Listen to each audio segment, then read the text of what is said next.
The final, fleeting fight for 30 teams to resume the NBA's season is raging through these last days of indecision.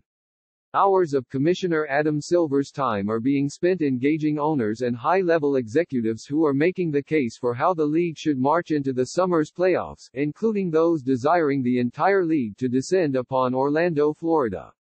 Some want a wide-open playoffs, a knockout round to give those teams who are among the worst a way to punch up into the play-in for the 8th seed. Some want every market, New York and Chicago included, invited into the fans' consciousness. And some are fearful of delivering the competitive disadvantage of a 9-month hiatus prior to the 2020-21 season to young, rebuilding franchises. From all angles and agendas, there are appeals underway to Silver. The idea of 30 teams returning for the resumption of the season in Orlando has lost momentum, but it still has a significant lobby. The Atlanta Hawks have the second worst record in the Eastern Conference and the third youngest roster. As a franchise, they're chasing the chance to grow a young roster besieged with injuries and suspension, and buoyed by a February deadline trade for center Clint Capella by getting back onto the floor. The NBA and National Basketball Players Association have discussed a model of 30 teams returning to reach a target goal of 72 regular season games, sources said. The Hawks, who had 10 players participate in voluntary workouts on Memorial Day, are the league's closest to that total with 67 games played this season. Our guys are excited about the opportunity to get back to it, Travis Schlenk, the Hawks president of basketball operations and general manager, told ESPN. It has importance for us. We're a young team, and because of injuries and some other things this season, we didn't get to see them all together. Clint says he's feeling better, and there's a possibility that we can get him back in the court. Practicing and playing 5 games would be valuable to us. Cleveland is eager to play too. Another young roster, another franchise that needs to show improvement of its younger players. Detroit wants to get back to training camp and play games. New Orleans, Portland, Charlotte, Washington. Outside the playoff picture, there's enthusiasm to play. As everyone expected, of course, there isn't unanimity on these issues. When the NBA and NBPA canvass teams at the bottom of the standings, they also hear ambivalence. Not one owner or GM is explicitly telling anyone they don't want to play this season. Even so, there are enough players on enough bad teams who've shared the idea that they don't see the value in several weeks of camp and quarantines to play 5 to 8 regular season games with no playoff potential. Some lottery teams have also made it clear via back channels to the league that if their players are decidedly so-so on returning, there will be no showdown. Translated, if you need to keep us out, we'll gladly keep our favorable lottery position. See you next season. Privately, Silver has been considering the idea that there are plenty of sensible reasons to pare down the roster of teams in Orlando. First, there's safety. Fewer teams, fewer people to contract or spread the coronavirus, and less bad basketball. Even elite teams will be sloppy upon return, so what about the others? There will be a lot more Damian Lee and Alan Smailagic than Stephen Curry and Draymond Green. In a normal year, no one would care about the Golden State Warriors playing out the final string of games in obscurity with young players. This time, it would represent the unveiling of the NBA's return, and it would be precisely what the NBA doesn't want, a bad television spectacle. If anyone tells you the NBA knows exactly what it's going to do, they're probably ahead of themselves.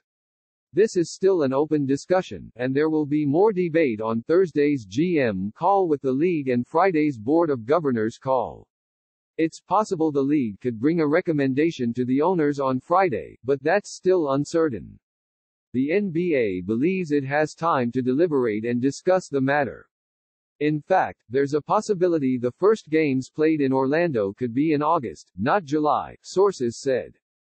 In the end, the NBA will come to the NBPA with a couple of detailed scenarios, recommending one. They'll do so after hundreds of hours of talks with union officials and players, a full download of data about the union's preferences.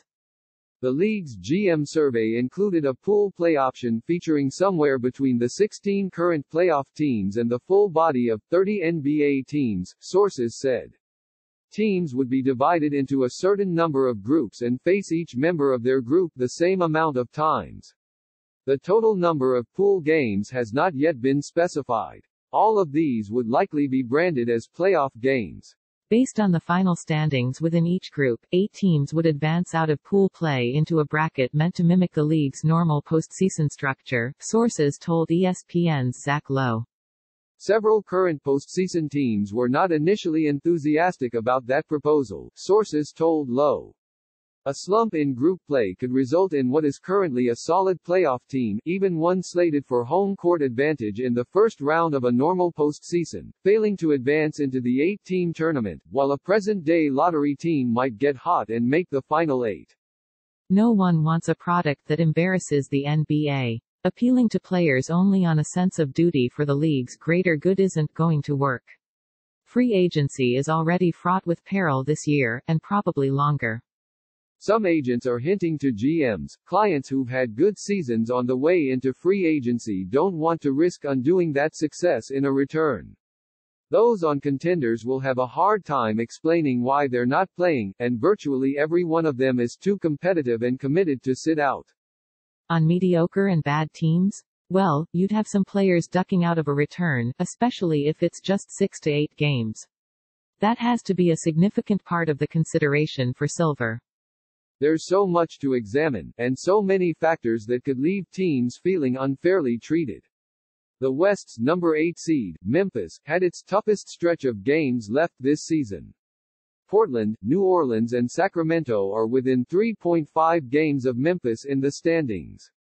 Portland, with Yusuf Nurkic and Zach Collins possibly returning, and New Orleans, with a well-conditioned Zion Williamson, could be dangerous challengers in a play-in scenario. Another factor in the wishy-washy nature of how unconvinced players on non-playoff teams could react to getting called back for a resumption. It isn't like guys can run off to Vegas or Europe on vacation if we don't play, one Eastern Conference GM said. There's a level of boredom that makes guys more willing to play right now too.